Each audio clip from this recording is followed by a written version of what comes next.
Hey everyone, welcome to the Canine Culture Podcast, where we talk about everything dog.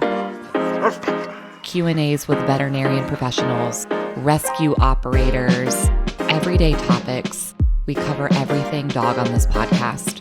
So make sure you subscribe to the Canine Culture Podcast on your favorite podcast platform, and make sure you're following us on social media on both Instagram and Facebook. Thanks again for listening. Now here's that next episode. Today we are joined by Grace and Chelsea. Chelsea is an adopter of a heartworm-positive dog. And then Grace is from Friends of Jacksonville Animals. So let's start with Chelsea. Tell us a little bit about yourself and the dog that you adopted.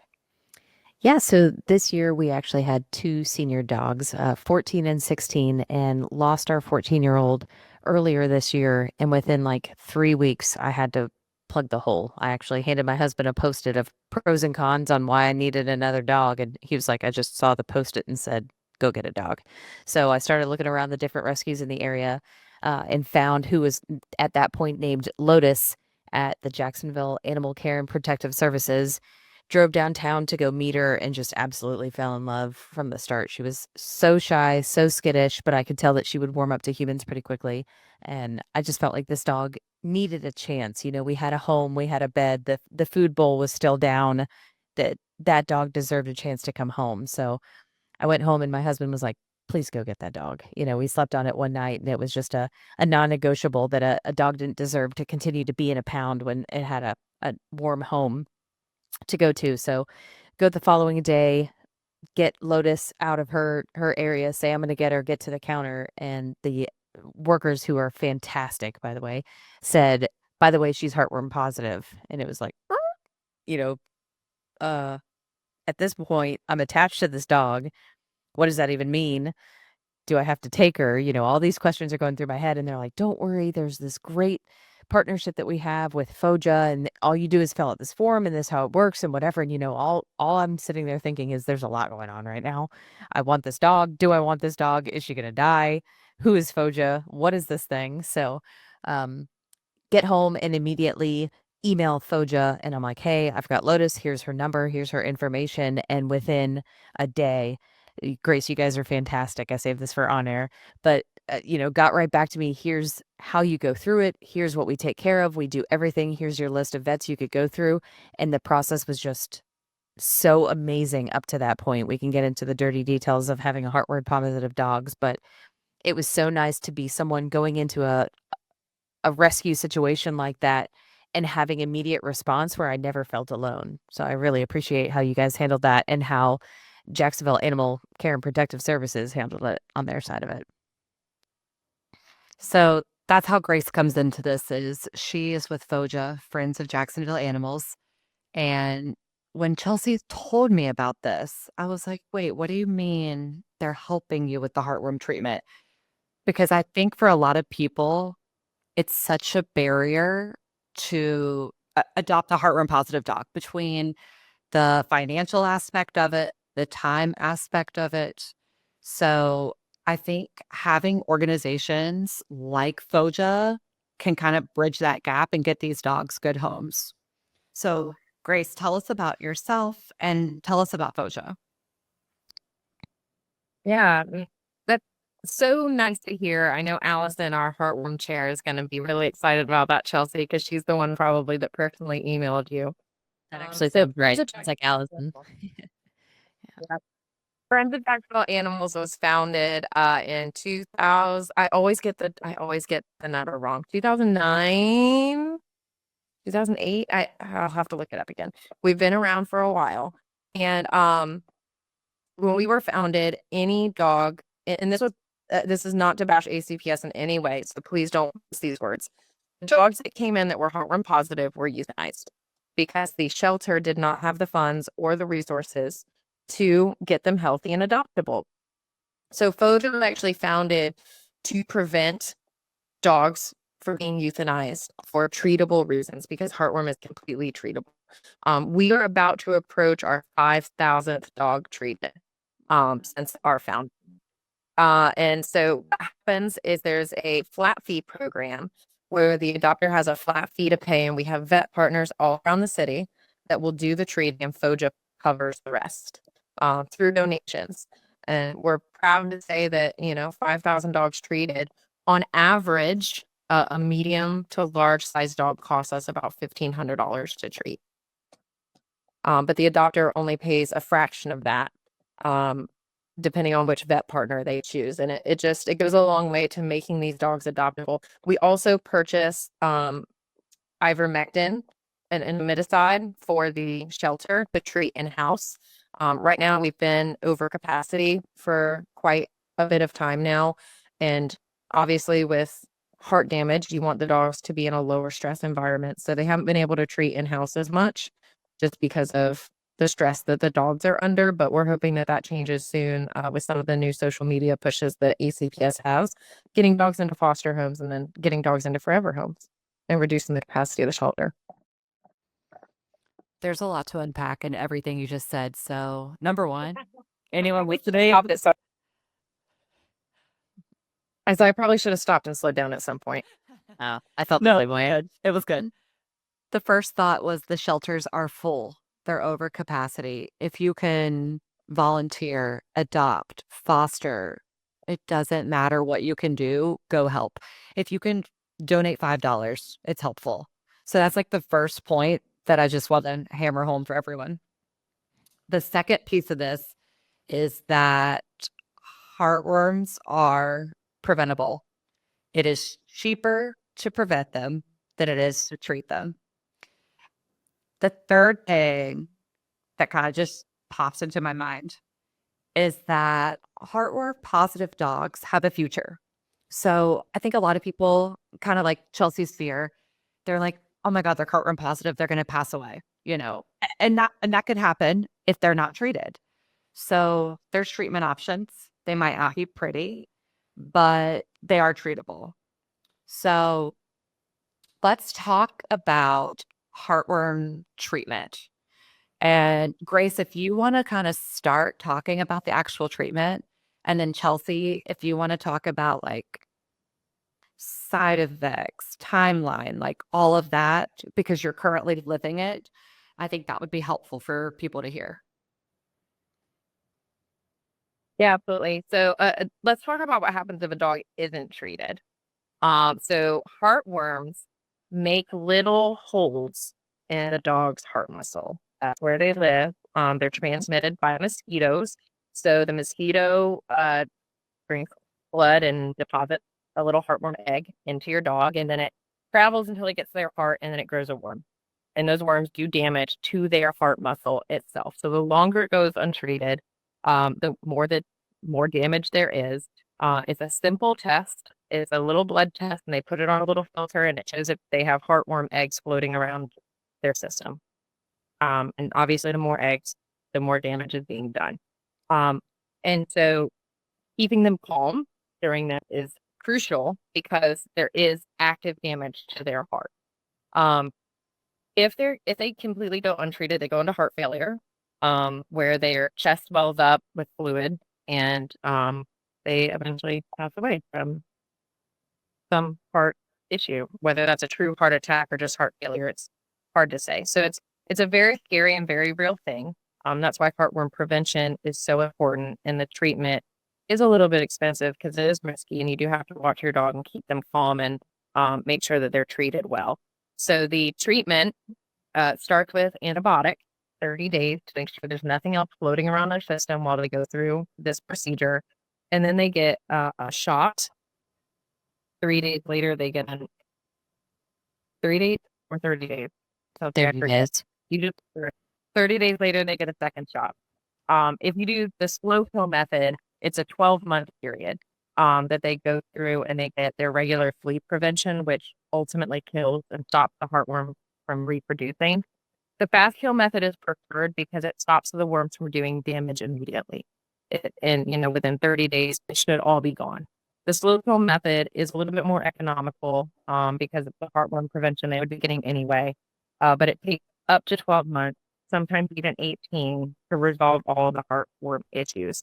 And so the heartworms are still there doing their damage while they're getting the removed through the slow kill method. So there's 2 methods, but the prevention is obviously key because then you don't have to worry about treating them at all, and you never have any of that damage in the first place. Yeah, it's kind of interesting that you talk about just the prevention part of it, because that's kind of a side note is that, I've had dogs for, we'll do the average of 15 years, and we were pretty good about it, but no one's ever that great. And even our vet was like, I was like, oh, well, most people are on heartworm prevention. And she was like, yeah, right. If you really paid attention to how often you did it, it would probably shock you. And the amount of dogs that could have something like this happen to it, you think it's fine until it happens to your dog, and you're like, oh, or I don't know about this, but could she infect someone if a mosquito bit Sophie while she's around you and then went to your dog that isn't on prevention? There could be an issue there. So we've had to ask for the past couple months, are you up to your date on heartworm? And people are like, oh yeah, yeah. And I'm like, are you? Because you could see this come through. So Chelsea, you're currently going through heartworm treatment, And and it is the fast kill method, correct? I'm actually trying to draw that line also. So she had one shot after 30 days, and then another 6 to 8 weeks of rest, and then she had back-to-back days, and now she has another 6 to 8 weeks. So is that fast or is that slow? Feels slow. Vets are going to be, it's a specific treatment for your dog due to the amount of damage that she has, right? So I'm not, the fast kill method is one way, and there's like a quote unquote by the book thing, but obviously it can be customized due to your dog's needs. If they were a high positive or something like that, they may not want to do the full dosage, right? Like they may stretch it out. I'm not 1,000% sure because I'm not a vet and I haven't seen your pet's vet records. So Yeah. Well, I start can this kind of part over. expand on that a little bit. So when we got Sophie in her first vet visit, they actually also found out that she had the more advanced version of it, which was microfilaria. So it was already into her lungs and into her bloodstream, I believe is what it is. So some of the prevention was not only to keep the current heartworms from reproducing. So she actually she has been on heartworm prevention this whole time, but she also was being treated for the microfilaria, which is the more advanced version of it. So at 2 years old, this dog had the worst of what was coming through heartworm, just coming into our lives. So it has been a long process from, I took her, I think I adopted her on a Friday. I took her Monday to the vet. 30 days later, she started on some treatments, some antibiotics then, which is like, 7 days of twice a day, and then 7 days of every once a day. Then it was 7 days of every other day. I had to have quite the chart written out of how to go through her treatment there, then to go back. And this is completely sedentary the whole time. Then go back, have an injection on one day, and then the following day had the third injection. And that entire time was supposed to be sedated. So you have a 2-year-old dog who wants to play, is in this new environment, who was told no movement, is in serious pain. I mean, the treatment is pretty aggressive. And then to be put on sedation medicine, where if she would not listen to be a couch potato, you would have to make her a couch potato by giving her sedatives. So just a really rough life for a dog who thought she was getting a new life, getting out of the pound, and then being told nothing but that for the next, it's we got her in May, and she has 2 more weeks, and this is September. So, and then a follow-up in another 8 months from now. So it's long. It's a long process. So you've seen some side effects. So when she gets For injections, uh, is she like more tired, lethargic? Oh yeah, absolutely. Poor girl is just, you could actually see physical pain in her. I think I did touch her or pet her, and she might have like jumped or reacted. You could tell that the injection sites themselves were painful, definitely lethargic, but she was also put under, I believe, through that, or heavily sedated for sure. And then just the mental stimulation of, can't do this, can't do that. When we have put her on any sort of sedative, she's actually been a little bit paranoid to it. So I was kind of joking that it was like she saw people in the hallway, but just such a sad thing to see that she wasn't comfortable, and she was, she was being medicated to be this version of herself, was beyond just the physical feelings. And that's why it's so important for foster homes during this period. I mean, imagine if she was having to sit in a cage at a shelter. Mm. and go through the So one thing we've talked about is keeping her calm, not playing. So what did the vet tell you during treatment as far as activity level? Who literally used the word couch potato. She would continue to point at her and say, couch potato. She can do nothing. So the only walk she's allowed to go on is anything on a lead. So that's only in the perimeter of our backyard, nothing more than that. And honestly, as a rescue, the only time that she'll take a poop is if we leave our yard. I think it's something about getting the lead and somebody taking her out of her crate and taking her around. So her walks have been 100 meters, something like that. And then anything within the house is no playing, no funny business, no raising her heart rate, because as soon as her heart rate could raise, that could cause the heartworm to get into her blood system, get into her lungs, which is then is what it's gonna kill her. Wow. I don't think people understand that either. They're like, well, I'm treating it. We're good. We can just proceed as normal, like we can just keep living our life. And so I don't think that's a huge focus for people to understand. Like, no, like you've got to cater to this couch potato. Yeah. And a lot of kudos to, FOJA has selected, I don't know if they selected or how they got in contact with Forever Vets, but she has been absolutely fantastic and being very transparent, following up, drilling the message to me on what it looks like. The form that I got with how this process worked was really detailed, but I can see how, you take it. A dog like this into a house that has kids. We have a very calm household. You might not have a chance to take this dog and be so taking so much care of it. I don't know what to say. And that's where the sedatives would have to come in, that you would have to give that dog something versus we could just give her a calm environment. But I know that's not for everyone. Yeah. And I think a lot of people go into a shelter and they're like, oh my God, this dog is for my kids and they're going to play and they're going to do this. And so I think it's also nice to know up front. I know that you didn't, and you didn't have kind of that luxury, so to speak, but it's important where you're adopting from to know up front, are they heartworm positive? Are they heartworm negative? What does my lifestyle look like? What am I expecting from this dog?